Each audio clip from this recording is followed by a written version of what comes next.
300 ang namamatay na bata, matanda, na Pilipino every year, rabies. Okay, nakagat ng aso, pusa.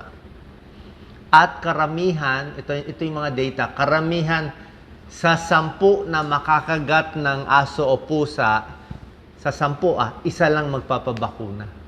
Isa lang magpapabaksin laban doon. Anti-rabies, anti-tetano, isa lang. Yung 9, hahayaan lang nila. So, kaya marami nga namamatay. Ito ang problema. Yan, kinagat siya. Okay? Mamaya i-explain ko anong klaseng kagat. Dinilaan ba, kinalmot ba, o kinagat. Ang pinakadelikado, syempre, yung kagat. Pag nakagat siya, yung rabies nasa laway ng hayop. Okay? Tapos mula sa laway ng hayop, kinagat siya sa paa, yung virus, didikit siya sa nerves. Pag dumikit na siya sa nerves, aakyat siya dahan-dahan mula sa peripheral nerves. Unti-unti, mabagal, aakyat siya, aabot sa utak at spinal cord. At pag umabot na sa utak at spinal cord, hindi na magagamot. Yun ang problema. Kaya nga, very important tong topic natin. Ayan, nakita ba nila, Doc Lisa? Kinagat. Ayan, kinagat. Dapat obserbahan yung aso ng 10 araw. So, paano siya natatransmit? Nasa laway. Siyempre, kumagat may laway na papasok Okay? So, pag yung laway pumasok dun sa sugat ng tao, yun ang problema. Minsan ganito, hindi ka kinagat nung may rabies, dinilaan lang nung hayop. Pero ikaw mismo may sugat Diba? Ang daming kababayan natin, yung mga bata, may sugat na So kahit pag ikaw may sugat, kahit dinilaan ka lang, hindi ka kinagat, pwede ka pa rin magka-rabies. Kasi open wound Yan. Buong mundo, 59,000 namamatay every year, pero sa Pilipinas, around 300 ang namamatay. Karamihan bata ang reported. Meron lang ang bagong balita 6 years old, 12 years old namatay sa rabies. Hindi na gamot. Kadalasan aso, pero minsan pusa meron din. Okay? Pag kinagat ang isang tao, let's say nakagat kayo o yung anak ninyo, ito yung delikado. Kung may rabies man yung hayop, may face incubation. Ito yung nangyayari kung may rabies Incubation period, prodromal period, acute neurologic phase period, and comatose and death period. 4. Habang nandito sa unang phase, may binibigay na immunoglobulin at bakuna makukuha dito. Pero pag umabot na sa 2nd, 3rd, 4th, wala na, hindi na mahahabol Pag dumikit na yung virus dun sa nerve natin, mahirap na. Sa incubation period, ito, kinagat. Kita ba nila, Doc Lisa? Yes. Ito yung nerve, Kinagat, Number 1, kinagat. So, nandito yung nerve, Yung virus, dumadami muna dito sa may muscle.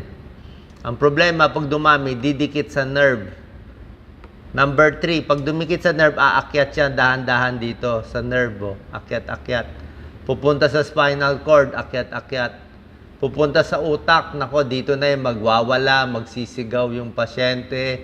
Kahit anong tali mo, nagwawala. May rabies, parang nasisiraan ng bayit. Tapos, yung tao, pwede na magka-rabies. Kahit tao, pwede. Meron na ba kayo napanood ng mga palabas na may rabies? Diba? Yung bumubula yung laway. Yun po yun. So, pag incubation, gaano katagal ng incubation? Merong 1 week, merong 20 days, merong 3 months, depende. Mas malayo ang kagat sa paa, mas matagal umabot. May chance ka pa magpaturok. Pero pag ang kagat sa mukha, mabilis umakyat sa utak, kailangan mas mabilis ka pa. So, habang nag-uumpisa, pag wala ka pang sintomas, better yon. Agad-agad. Dapat kung kailan ka kinagat, yung araw na yon o kinabukasan, pinakamatagal, punta na sa emergency room. Ano nga yung Doc Lisa? Animal Bite Center. Yung mga may Animal Bite Center, sila na bahala magbigay ng gamot. Presyo lang ang problema. Alam ko, yung baka walang libre, baka yung libre first or second dose. Pero kailangan talaga magbayad kung wala pang libre sa gobyerno. Alam ko yung iba may libre. Pag umabot na sa prodromal phase, medyo mahirap na. May trangkaso na, may namamanhid na, kahit anong gamot, dumikit na kasi sa nerve, hindi na mahahabol. Oras na may neuro, may brain problem na paralyzed na, nagwawala na, furious rabies, parang nasiraan na ng bait yung tao, hindi na rin mahahabol. Pag comatose, hindi na kahit anong gamot ibigay, hindi na mahahabol. So ito yung bago mag-incubation period, bago lagnatin, dapat okay na. Pero kung merong nakagat tapos nilagnat, try nyo pa rin, habulin pa rin. Baka mahabol pa, who knows. Hindi naman 100% nakamamatay, 99%, baka makachamba pa rin tayo. Okay? So incubation, pag prodromal, iba na to. Yung mahina na, nagsusuka na. Ito na yung delikado. Okay? Pag dito, hindi na mahabol. Ito na yung stage 3 na to, yung nagha-hallucinate na siya, umaakyat na sa kama, ayaw na ng ilaw, hindi na makatulog, laway na. Tapos yung laway, ang laway ng aso na may rabies ay malapot. Frothy, malapot. Ayan. Sa tao din, naglalaway din. Ayaw na ng tubig. Ayaw ng tubig, ayaw ng ilaw. Talagang kahit sino makita, susugurin. Kahit tao, susugurin. Kahit gamit lang ilapit mo, susugurin niya. Tao man or aso. Kasi nga na rabies na yung sa utak.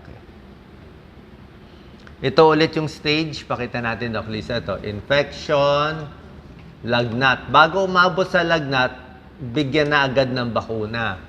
Merong rabies vaccine, may tetano vaccine, meron din immunoglobulin, yung panlaban din. So, 2-3 klase. Tapos, matagal ibibigay po sa inyo, mga 3 weeks Siguro, maraming shot. 5 balik pa kayo sa emergency room. So, yan, Number 2, infection. Number 3, sore throat, loss of appetite. Number 5, sumasakit na, delikado na. 6, ayaw mo na maingay.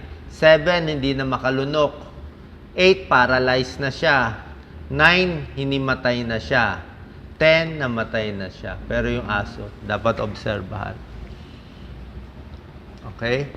So, pag may nakagat, mamaya tuturo ko yung first aid. Nandito lahat yan. So, on the average, mga 3 weeks, bago may time ka ng kung sa paa, meron ka mga 3 weeks para mahabol sana yung gamutan. Pero pinakamaganda, huwag mo na hintayin. Day 1, day 2, sige na. Okay, tapos obserbahan yung aso at pusa. Ito ang pinakamahalagang slide. Okay? Ito pinakamahalagang slide. Panoorin nyo ito maigi. Okay? Ito recommended natin Okay? Pag merong kang exposure sa aso o pusa, category 1, 2, 3. Ang category 1 lang ang pwedeng hindi magpagamot. Okay? Ito lang ang pwede, walang injection. Pero pag 2 and 3, dalhin agad sa emergency room. Sa malaking emergency room, may animal bite center. Wala pong choice. Kahit mahirap, kahit walang pera, wala tayo. Dalhin nyo na lang, hanap na lang ng pera talaga. Kasi hindi po pwede. Tingnan natin Ang category 1, hinahawakan mo lang yung pets. Pinapakain mo lang yung pets. Aso o pusa, dinidilaan ka lang. Okay? So, pag yung aso, dinilaan lang yung kamay mo, wala kang sugat, okay yun. Okay? Dapat walang sugat. Hugas kamay lang, sabon, okay na yun.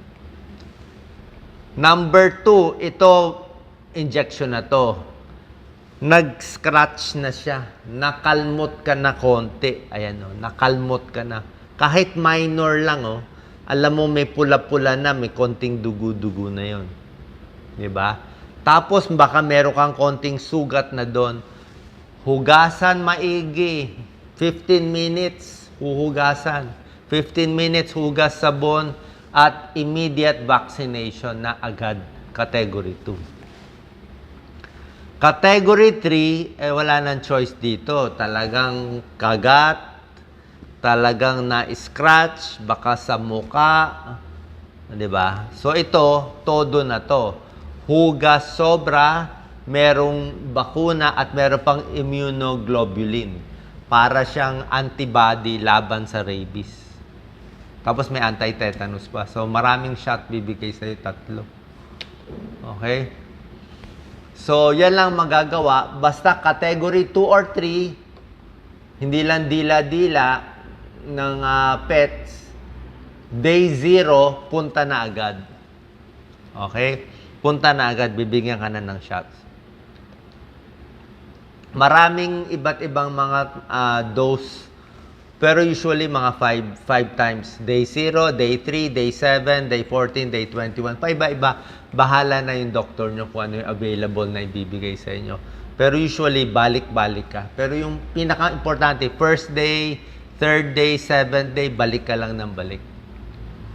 Kailangan makompleto, ha? Pero oobserbahan din yung hayop. Pwede rin. Minsan, binibigyan ng antibiotic, pero hindi gamot yung antibiotic. Antibiotic infection lang. Baliwala sa rabies. Minsan, na-control mo yung rabies, nag-infection. So, binibigyan ng co-amoxiclav, amoxicillin clavulanic acid.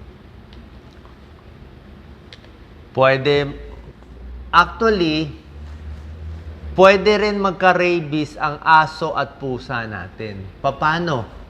Alaga mo siya, di ba? Safe dapat. So, dapat yung aso, pusa mo, may bakuna. Kung kayo nag-aalaga ng aso ng pusa, I think may libre. Bakuna sa aso at sa pusa.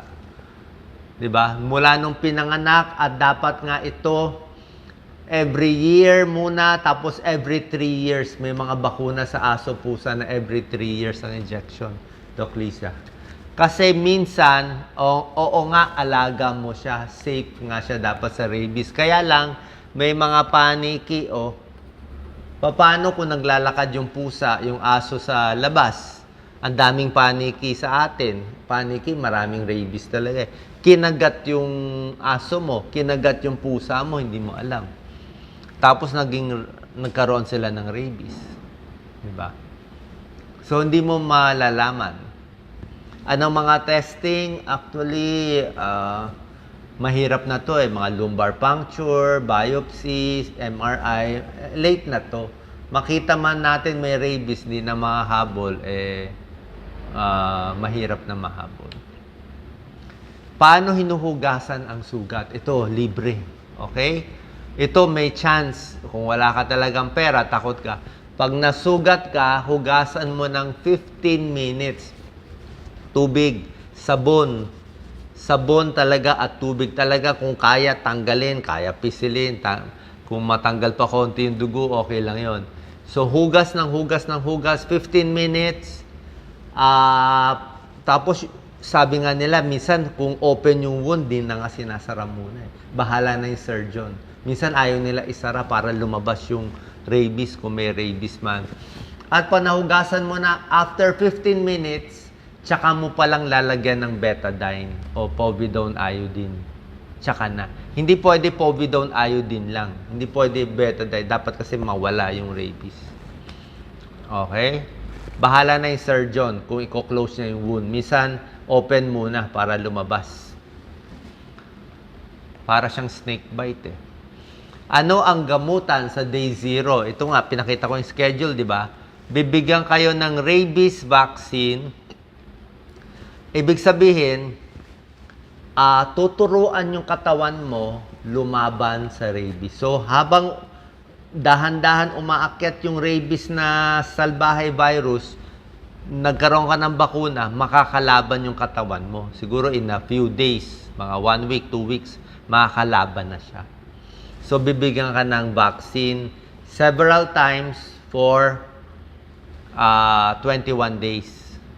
Pero, bukod dito, sasabayan pa rin ng doktor ng human rabies immunoglobulin. Ibig sabihin, ito, parang antibody na to agad. Oh. Antibody na to. Hindi to bakuna. Pangontra na siya mismo sa rabies. Papatayin na niya yung rabies sa paa mo. Siya na mismo. So, sabayan. Itong immunoglobulin, immediate yung pagpatay niya doon sa area ng paa mo. Okay? Pero sandali lang epekto nun, di ba? Parang tinapal mo lang siya doon. In a day or two, mawawala na rin yan. So, habang tinitira nung immune globulin mo, hinihintay mo yung katawan mo gumawa ng antibody mismo para makalaban ka dun sa rabies. Okay? Sabayan bibigay several times. Tapos may anti-tetanus pa. Kasi iba naman ang tetanus. Tetanus kasi sa lupa nakukuha. Pero syempre, nakagat. Baka madumi, magka-tetanus din. Deadly din. Bakit walang gamutan sa rabies? Wala nga kasi. Ang gamutan, yun talaga. Ito lang gamutan, prevention. Oras na may sintomas na, hindi na mahabol. Pag nagtago na to, pag nag-lock na yung rabies virus sa utak, parang nilalak na niya yung blood-brain barrier. Hindi na papasok yung gamot mo. Hindi na siya mapatay. Hindi na mapatay. Na-late na eh. Pero may gamot naman tayo sana. Dapat ito kasi available to lagi at dapat sana libre. Pero mahal kasi yung bakuna sa tao eh. Mas mura ang bakuna sa hayop. Kaya ang daming problema natin sa Pilipinas. Ang daming asong gala, ang daming pusang gala, di ba?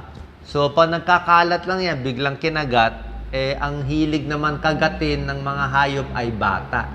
Kasi bata nga, siyempre bata pa, kala niya, nilalaro lang niya yung aso, di ba? Pag matanda na tayo, takot na tayo sa aso, di ba? Tayo umiiwas. Pero yung bata, lalapit eh. Hindi nila alam, kakagatin sila. Kaya ang bata mas tinatamaan. Okay, ito na. How to prevent rabies. Okay? Kung meron kayong alagang pusa at aso, kailangan babakunahan.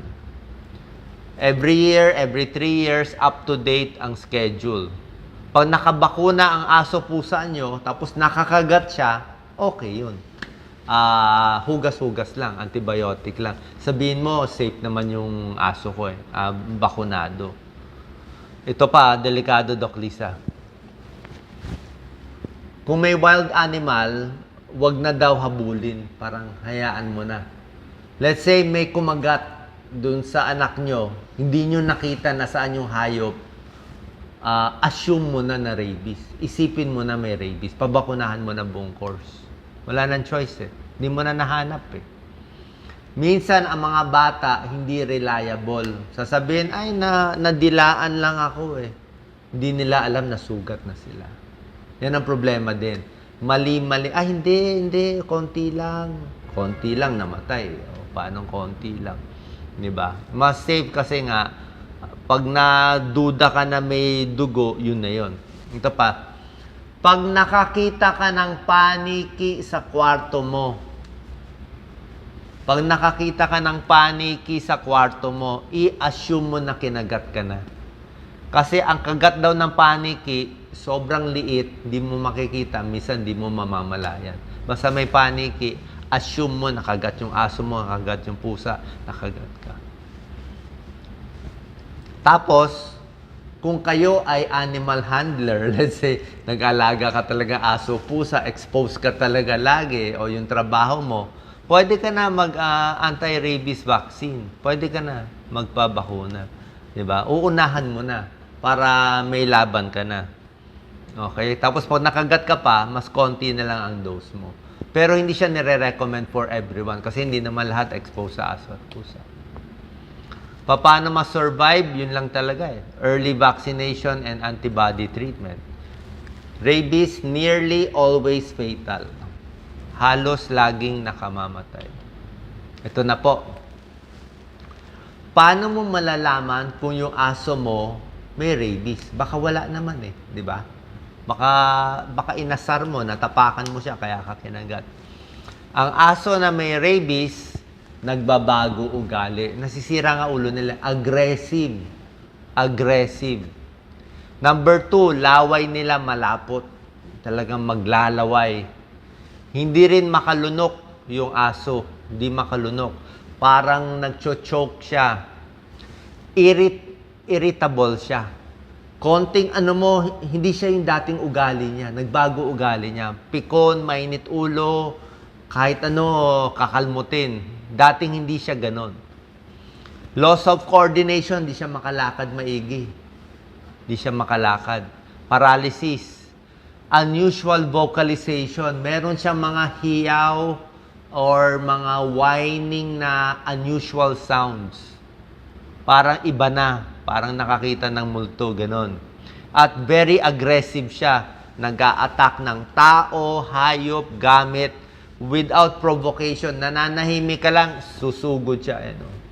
Ganyan sa aso. Okay? So, pag yung alaga mo, nagbago ugali, huhulihin yon. Yung aso pusa, babantayan for 10 days. Ulitin ko Kung merong nakagat, babantayan yung hayop for 10 days. Pag after 10 days, normal pa rin yung aso, normal pa rin yung pusa, di okay, wala siyang rabies. Nagpabakuna ka ilang days, o di pwede na itigil, sasabihin ng doktor mo. Wala pa lang rabies, ano lang, anti-tetano na lang, tsaka antibiotic na lang. Pero pag nasira yung ulo ng aso at pusa, kita mo tuloy-tuloy, may rabies siya. Maraming may rabies sa Pilipinas. Endemic sa Pilipinas. Hindi makontrol. Bakit? Kasi maraming mga bats, marami tayong stray dog, stray cats Diba? Sa pusa, ganun din. Actually, yung batang namatay na 6-year-old, nakalmot lang ng pusa So, bakit naka-rabies yung pusa? Baka na-expose, naglalakad sa labas, gala, na kagat ng paniki. Ganun din. Sa pusa, behavioral change, naglalaway yung pusa, iba yung boses ng pusa, aggressive yung pusa, laging nagtatago. Laging nagtatago siya. Hiding. Ayaw niya makipag-usap sa tao. Irritable. Yan. Aggressive. Yan. Ito. Alam ko, ayaw nyo magpabakuna, lalo na yung mga magulang, di ba? Mahal, sayang oras, mag-a-absent pa. Sasapalaran ang buhay ng bata, di ba? Kasi 10% lang ang pupunta sa emergency room 90% ng kinagat hinahayaan sa Pilipinas Kaya 300 ang namamatay. So, ano lang yung pwede mo sabihin, malamang hindi rabies. Pwede. Number 1, kung bakunado yung hayop.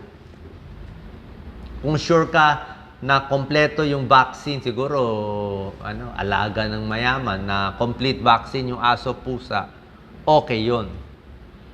At kung sure ka rin na alaga mo, na hindi siya lumalabas, hindi siya gala, at nabantayan mo 10 days, pwede mo sabihin yun, baka hindi na rabies. Ugali nung hayop, nung aso, nung kalmado siya, normal lang siya. Natapakan mo lang siguro, normal siya. Nabantayan mo siya for 10 days, hindi nagwala, buhay pa rin yung hayop, so baka hindi rabies. Yung lugar mo, mababa ang rabies, wala tayo nitong number 4. Basta Pilipinas, maraming rabies. Wala tayo nito. High prevalence tayo. Severity of bite, baka laway-laway lang, kagat, konti lang kalmot, gano'n. Mas malitan chance. Or, itong number 6, nakagat ka, after 3 months, wala kang sintomas. So, pero mahirap naman hintayin kung magkakasakit ka. Kasi kung hihintayin mo, minsan kasi after 1 year, bago lumalabas yung symptoms. May ganun May ganun. So, ito si Doc Lisa, nakagat ng pusa sa UP Diliman. After 5 years, buhay pa siya. So, wala na rabies yun. Swerte lang si Doc Lisa, may naka-pants siya nun Nakapantalon siya, kinagat siya sa paa. Talagang butas talaga yung ankle niya. Pero at least siguro may pantalon, baka yung laway hindi nakapasok. Yan ang problema. Okay, so sana po nakatulong to. Rabies vaccine, 1 death, isa namamatay every 10 minutes. Sa mga mahihirap na lugar, dog bites, delikado po. So, ito lang yung mga possibility na low ang risk. Pero kung di kayo sigurado, alanganin, bigyan na pareho ng dose. Okay? Kasi yun lang ang only way para mabuhay at para ma-assure kayo. Tsaka at least pag na rabies vaccine kayo, na kompleto nyo, kahit makagat kayo in the next few years, di ba? At least safe na kayo. Meron na kayong protection against rabies. Salamat po.